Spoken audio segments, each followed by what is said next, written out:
Yeah, I'll react to that, sure. Okay. Hi, guys. Preemptive like, sure. Are Finland and Sweden military ready for war with Russia? I am very excited to have Sweden and Finland join NATO. Extremely capable militaries and countries in general. So it's awesome that they're joining. Kind of backfired for Putin there, but let's do it. My name's Connor. Hi, I like to learn.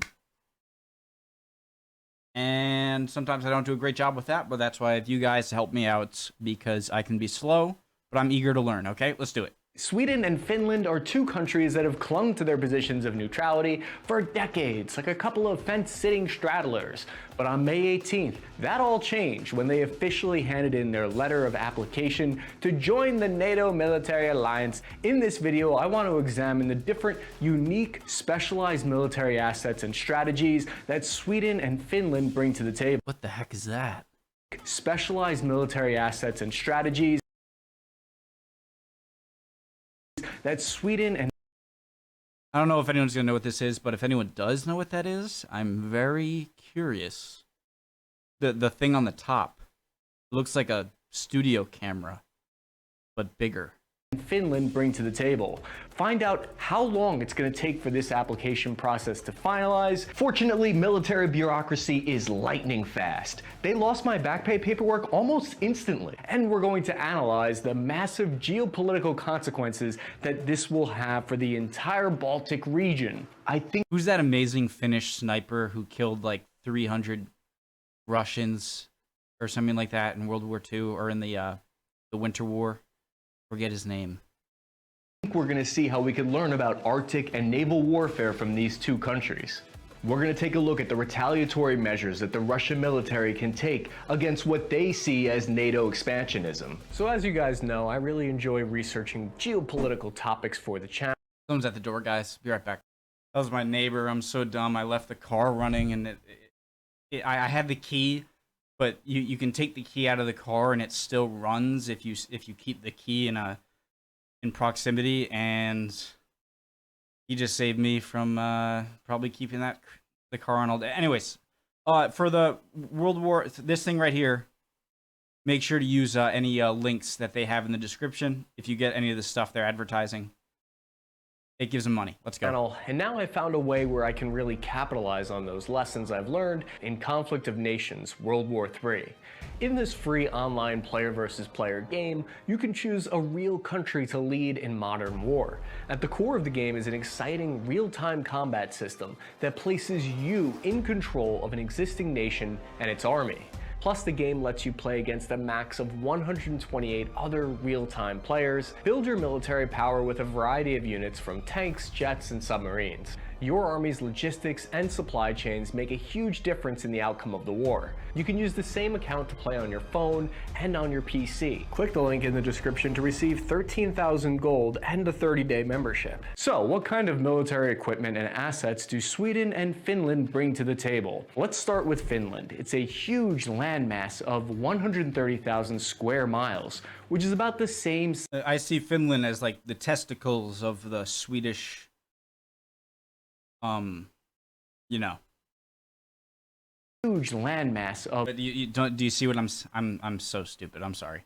Of 130,000 square miles, which is about the same size as Germany. They have a small population of 5.5 million people. Only about 1.3% of their population, or 70,000 people, are from Russian descent or speak Russian. Finland is geopolitically important to NATO. That's a lot less people than I thought. Partly because they share a long 1,340 kilometer border directly with Russia. Only a few kilometers across that border is Russia's Kola Peninsula. This is the only part of Russia's coastline that has year-round ice-free access to the Atlantic Ocean. It's home to Russia's Northern Fleet that is the most of their nuclear ballistic missile submarines. The real value of adding Finland to NATO is their maritime border with Russia, because that region is incredibly important to Russia's naval and commercial shipping power. 60% of Russia's maritime exports pass through the Baltic Sea. By joining NATO, Finland would be allowing their land and sea assets to be used by the West to coordinate defensive or offensive military operations in the region. So, hypothetically, if NATO... Wait. I'm at 301. Is he talking about St. Petersburg area is the only access to the Atlantic, or are they saying that this, I doubt this stays ice-free all year round, right? Part of Russia's coastline. All right, sorry about that. Power. By joining % of Russia's maritime exports and commercial shipping power. 60% of Russia's maritime exports pass through the Baltic Sea. By joining NATO, Finland would be allowing their land and sea assets to be used by the West to coordinate defensive or offensive military operations in the region. So, hypothetically, if NATO wanted to initiate a land invasion or a sea blockade of Russia, that means Finland would most likely have to cooperate now. The Finnish Defense Forces have a total of 280,000 wartime troops, which sounds like a lot for a European country, especially for a small size like they have. But that number is kind of misleading, because it has the qualifier wartime attached to it. This is the number of troops that they could potentially activate, including conscripts and reserve forces. Okay. That number includes all the old ancient soldiers like myself who've been out for 10 years just eating Carleon pies. It's not really indicative of their actual military manpower, which is only about 21,000 soldiers. And even that number is kind of inaccurate, because 19,000 of those are conscripts. Finland's decision to use conscripts has a couple of pros and cons. On the plus side, it ties the civilian population closer to what is at stake in the military community, and it creates a greater level of cohesion. On the downside, that makes sense. Conscripts only serve for a year and are usually poorly motivated and trained. Although there's always exceptions to the rule, I managed to be both unmotivated and poorly trained even though I volunteered to enlist. Finland claims that they've reached the NATO spending guideline this year of 2% of their GDP, which is 0.4% higher than the average current NATO country defense spending. One of the things that comes along with qualifying to be a NATO member is that your military spending... What's the average? Which is 0.4% higher than the average current NATO country defense spending. One of the things that comes along with qualifying to be a NATO member is that your military spending needs to be transparently available. This is done to help avoid the kind of corruption where your military generals end up spending your whole defense budget on vodka in Helsinki. But the way they spend it is really interesting, and we can actually look at an exact breakdown. This tells us about where their priorities are. So their greatest percentage of spending by far is $1.5 billion allocated to the HX fighter jet program, which will be the F-35 fighter jet that they're acquiring. This tells me that the country wants to project security across the Baltic Sea and their entire border by... How much is a single one of those planes? How much does a F-31, does a F-Raptor cost? I don't know what the...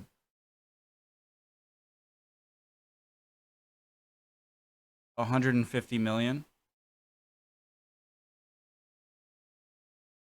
Oh, so $334 million including research and development. Well, research and development goes into the aircraft as a whole, so individual planes are $150 million. Okay. It's not like if you lose a plane, you lose the research and development. Okay. Leaning into air power. Another interesting thing to note here is that they only spend about $378,000 a year on maintenance, which is down slightly from last year's $412,000. This number is able to be so small because historically the Finnish military, when you look at how their logistics and their military operates, they've always relied on and used their railroad network to supply their troops, with only approximately 200 logistics trucks and only 60 main logistics trucks in their arsenal. Those trucks are used to transport in between units. Their forces are ranked number 53 out of 142 countries on the global firepower scale, but this doesn't account for their greatest secret weapon, which is trees. Trees help Finland's military as much as any other weapon system that they have in their arsenal. The reason for this is because their country is made up of 70% heavily forested areas with 0 roads that are covered in... Look at the lakes. That's just like Canada. If you ever like go on to Google Maps and zoom in on Canada, it's like a trillion little lakes, just like Finland here. Thousands of these small lakes and marshes. This would slow down and prevent any large armored vehicle convoy from easily invading, and it would bog down any advancing Yeah, like force. you see footage from Ukraine, and everything is so flat. You know, it just seems so easy for an invading army, strong land army. This is the reason Finland doesn't have a lot of main battle tanks. They only have 239 of their Leopard German-made main battle tanks because they're mostly going to be useless in most battles on their land. That's obviously a generalization, but instead what they're choosing to do is really interesting. They're purchasing 200 of the BVS-10 amphibious, tiny, all-terrain tracked vehicles.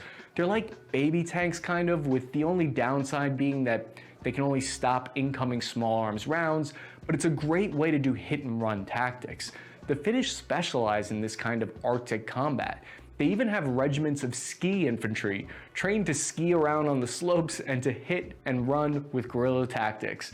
So their plan is for their forces to never stay in contact for too long. The whole key to their defensive plan is to be fast moving and light. Looking into their list of military equipment that they release each year, we can see that they operate 102 of the modern CV-90 infantry fighting vehicles, which are recently given a $32 million upgrade to their turret, which gives it a new electrical optic aiming system. Question, guys, shouldn't this be more like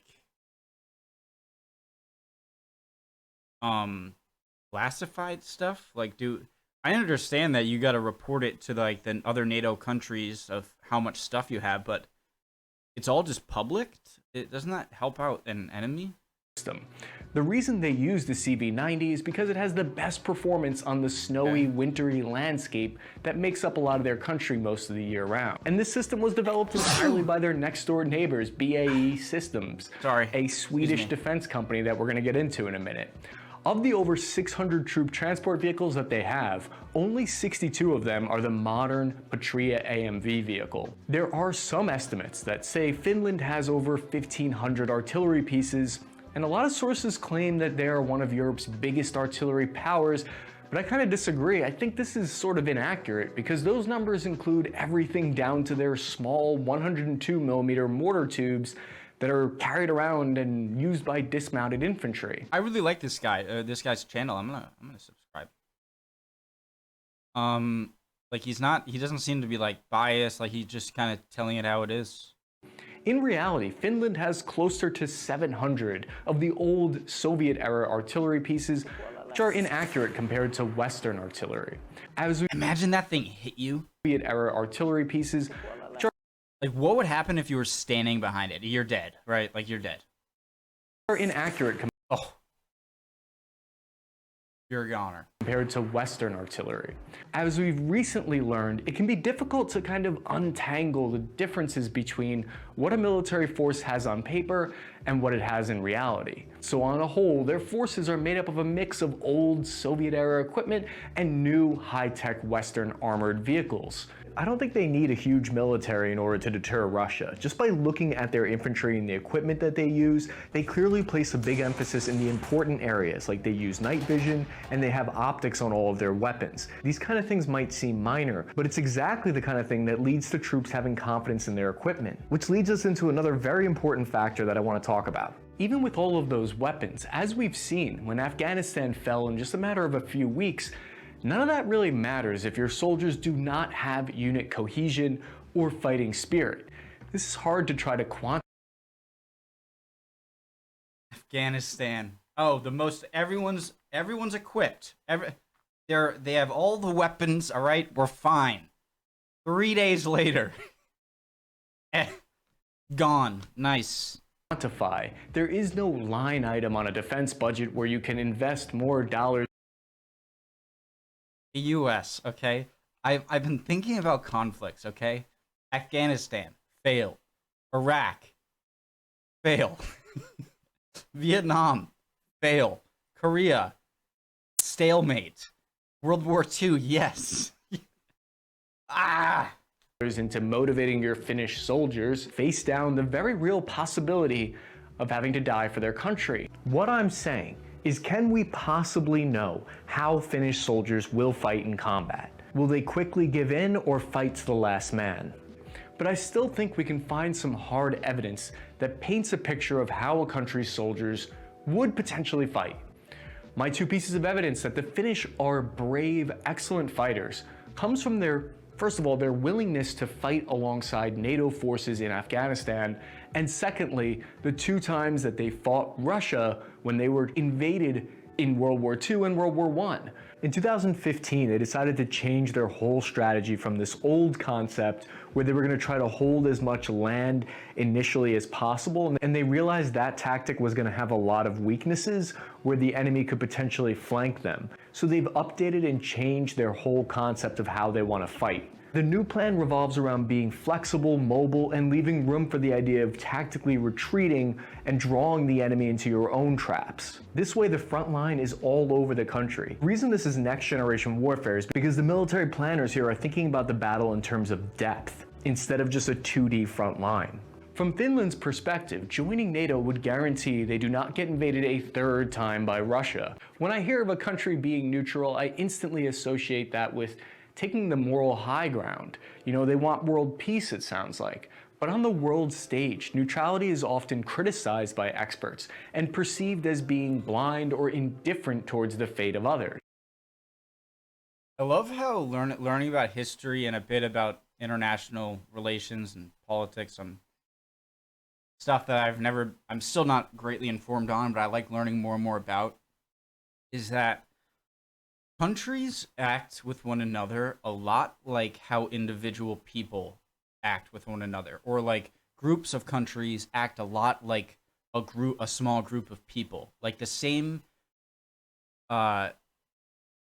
just the same basic human in like fighting and stuff, just on a big scale. And it sounds sort of obvious when I say it out loud, but it wasn't always that obvious. Just I guess I always thought like, oh, it's different when it's between countries, and it's like, no, it's still kind of the same accusations, the same self-determination and skepticism and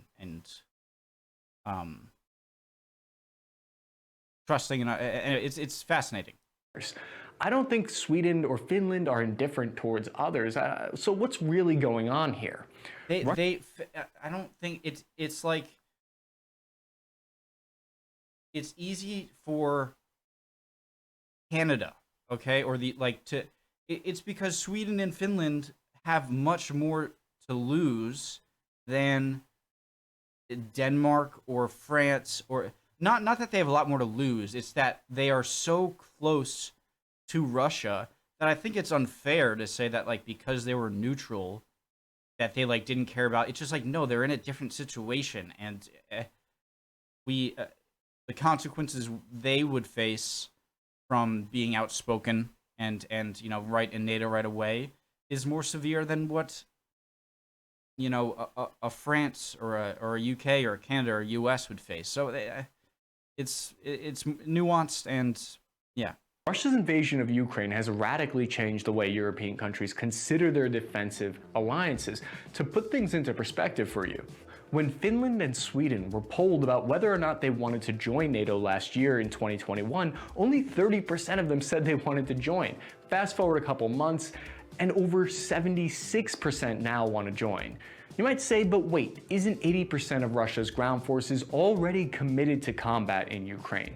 How could they possibly hope to invade another country? The answer comes from Dmitry Medvedev, seen here whispering sweet nothings into Putin's ear. The deputy chairman of Russia's Security Council, who on May 12th issued a warning of, quote, full-fledged nuclear war if NATO continues pumping weapons into Ukraine. Increasingly, Russia appears to be leaning on the threat of total annihilation. Russia has already started to respond to these movements. Video evidence was posted online just a few days ago, where their forces were shown moving nuclear missiles towards Finland's border on May 16th. We see 7 of their Iskander missile launchers were moved 24 miles from the Finnish border, leading to Voiborg. the Russians said their response would be military technical action, which is the fancy new way of saying hybrid warfare. That includes cyber attacks like the ones that were launched against NATO members. Question. Today the U.S. is stronger than Russia militarily, but in like the height of the Cold War, like when the USSR was not, in full blown collapse mode in the late 80s. If you took out nuclear weapons and just the U.S. and the Soviet Union went to war against each other, would it have been much more close? Like were the two countries much more close militarily, or was the U.S. also a lot stronger than the Soviet Union if you take nukes out of the equation, is my question. Estonia in 2007. Sweden is an entirely different story, with a history of neutrality that stretches even further back to 200 years ago into the past. They have twice the amount of Napoleonic Wars, Bernadotte, people, with a population of 10.3 million, and an active military of 24,000 soldiers. They ended conscription in 2010, but they reintroduced it in a small way, calling up about 4,000 troops in 2017. They have a slightly higher budget of 8.6 billion USD, which is about 1.2% of their GDP, down from 4% during the Cold War. As you can see here, Sweden drew the long straw when it came to their geographic placement to Russia. Finland has always been a safety buffer for them. But they don't take advantage of this situation. They really respect Finland for this. The geography of Sweden absolutely dominates the Baltic Sea, and if NATO chose to apply more pressure on Russia's economy through their maritime trade, they would absolutely need Sweden's help. To be clear, there would be... Are Swedish and Finnish because I know like Swedes, Norwegians, and Danes can all sort of communicate and understand each other, but is Finnish a whole other animal? That, like, can a Swede who only speaks Swedish and a Finn who only speaks Finnish, could they understand each other at all, or is it just not related? Is Finnish just not related to the other Nordic languages? Also, can you guys from Sweden and Norway and Denmark understand Icelandic people? No hard or fast obligation for Sweden to contribute to anything other than an Article 5 collective defense operation where one country is attacked. That's the only scenario where NATO can get pushy. Control of Sweden's Gotland Island is vital. It's a small island directly in the center of the Baltic Sea, which has been demilitarized after the Cold War, but Sweden recently remilitarized it and sent armored units there. This is an ideal Sweden recently remilitarized. Doesn't seem to be very a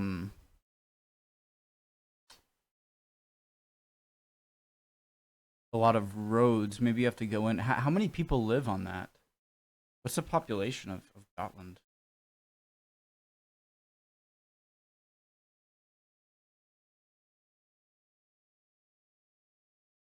$57,600. Not a lot. Interesting. I was just curious. That doesn't exactly... And sent armored units there. This is an ideal strategic location for a logistics hub to resupply and fuel ships in the Baltic Sea. I've talked a lot about the positive sides of these countries joining the NATO alliance because I'm biased towards that, obviously. But there are some downsides, and I want to present the best possible, strongest argument for them not joining. Critics say that if Sweden joined NATO, they could become over-reliant on United States influence, and they would feel pressure to make political decisions in their favor that aren't necessarily in Sweden's best interest. The defense... Well, yeah, I think that's part of the bargain, though. I mean, that's part of the deal with joining NATO. It's like you're sacrificing complete military autonomy for, allies who will come to your defense. And so, yeah, of course, that's going to be the case. pledge could force Sweden into a war that they don't want to be involved in.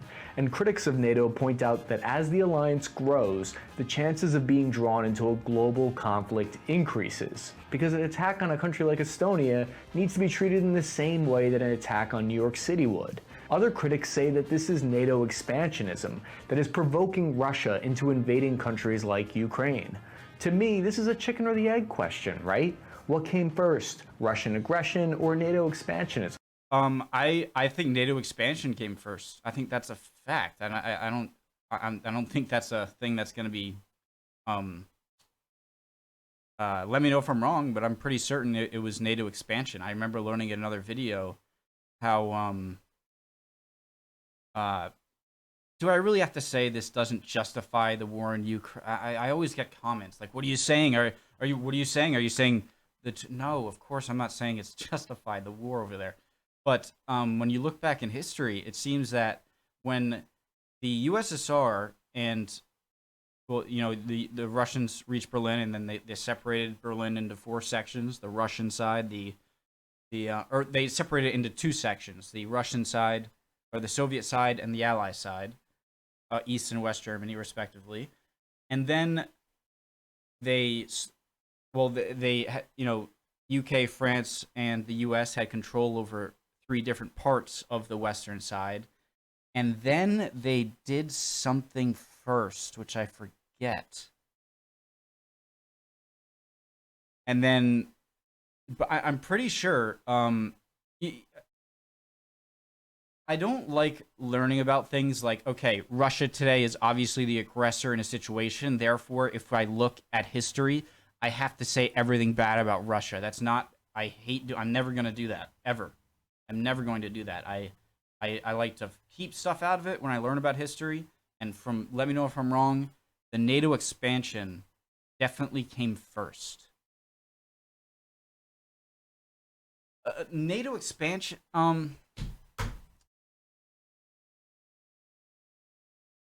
Soviet aggression. Let me know if I'm wrong. I think history clearly shows Russian aggression is the culprit, but that's just me. Ironically, okay, maybe you're saying that, but I can change my mind, but as of right now, I'm pretty sure it was not the Soviets who kind of started making moves. And you could say, it was the right thing to make moves, because they looked like they were going to cause trouble. But from what I remember, I don't think the Soviets were the first to kind of start this fear war between the West and East. Even though Sweden is a famously neutral military power, they're traditionally well known around the world for being the best engineers of some of the Western powers' most advanced and modern weapon systems. Saab Bofors Dynamics is located in Sweden, which is one of the main companies responsible for creating the high-tech, shoulder-fired anti-missile technologies like the NLAW. BAE Systems in Sweden is responsible for manufacturing several of the world's greatest infantry fighting vehicles. What their military lacks in ground power, they make up for with long-range tactical missiles assigned to their naval vessels and aircraft. Sweden's military is highly specialized for aerial and naval combat because they don't have to prepare for thousands of different possible combat scenarios. Finland cuts them off and buffers them from Russia. They know their country only really has to prepare for a few possibilities, so they focus on optimizing those key areas. Since Sweden doesn't share a land border with Russia, their Air Force and Navy is of higher priority. The Air Force has 100 of the Swedish-built Gripen JAS-39 jets, which makes them one of the most powerful air forces in the world. Their goal is to hit 2% of GDP spending that's required by NATO by 2028. Sweden's submarines have a strength in stealth. During a training drill against the United States, they were able to sneak up on the USS Ronald Reagan, which is one of America's Nimitz carriers. They also have a large fleet of fast attack boats called the CB-90, which are incredibly maneuverable and able to shoot Hellfire missiles. How long would it take for this application process to go through? That little boat can shoot a missile? Hellfire missiles. How long would it take for this application process to go through? Well, that can vary widely. The last NATO member to join was North Macedonia, which applied on March 27, 2020, and they were finally accepted nearly 2 years later in 2020. But the NATO Secretary General Jens Stoltenberg said Sweden and Finland could be fast-tracked and added within a couple of weeks. So let me get this straight. Joining NATO has a fast pass offer, like a fast pass. Waiting in line at Disneyland? Wait a second. All that tells me is that bureaucracy is completely unnecessary. Seriously though, it helps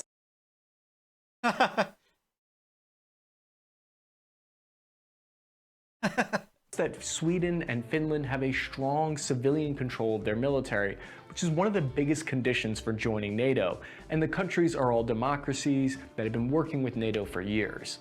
Vladimir Putin was having his own meeting at his clubhouse with the CTSO, which is kind of like the Russian Eurasian version of NATO, kind of. There, he said that he would be totally cool with Sweden and Finland joining NATO. I swear, bro, no worries. He said, quote, as for the expansion of NATO, including through their new members of the alliance, Finland, Sweden, Russia has no problem that's with the Brazil man, right? Forget his name. I was about to say Erdogan, but isn't that Syria or Turkey? I'm stupid. Bolsonaro, that's his name. States. Therefore, in this sense, expansion at the expense of these countries does not pose a direct threat to Russia, end quote.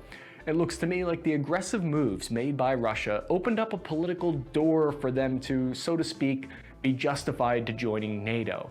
We can debate all day about what came first, the chicken or the egg, the Russian aggression or the NATO expansion, but I personally think that this is a good thing for the security of the world.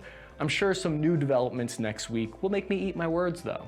It's something they have probably wanted to do for a long time, but Sweden and Finland were unable to do it until now because before it would have looked like they were provoking Russia, and their people were rightfully kind of terrified of doing that. Now they applied to NATO together because their security of one country affects the other. I heard they didn't even choose a backup defense alliance to apply to. Flattered. Sweden hasn't had to worry about being invaded because Finland is a buffer between them and Russia, so whatever Finland chose to do, Sweden usually respects that. But what do you guys think of these two countries trying to join NATO? I want to know in the comments section. Thank you for watching. Please remember to like and subscribe. I'm your average infantryman, Chris Cappy, and you're watching Task and Purpose. Remember guys, Conflict of Nations is a free-to-play. If you get that War Thunder thing, make sure to use any links they have, alright guys? Yeah. When it comes to the NATO or Russia chicken or the egg, when was NATO created? 1949. Yeah, I think it was, I forget exactly. I'm not going to go through it all. But, just because I'm from the US doesn't mean I'm just going to say, oh, they started it, when I've seen some stuff that points to the contrary. It doesn't mean that I think, the NATO was wrong in kind of being the first to instigate. They, saw Russia as a threat, but I think they did kind of start that. And I have to put myself in the shoes of Russians over the past, since World War II. And, God.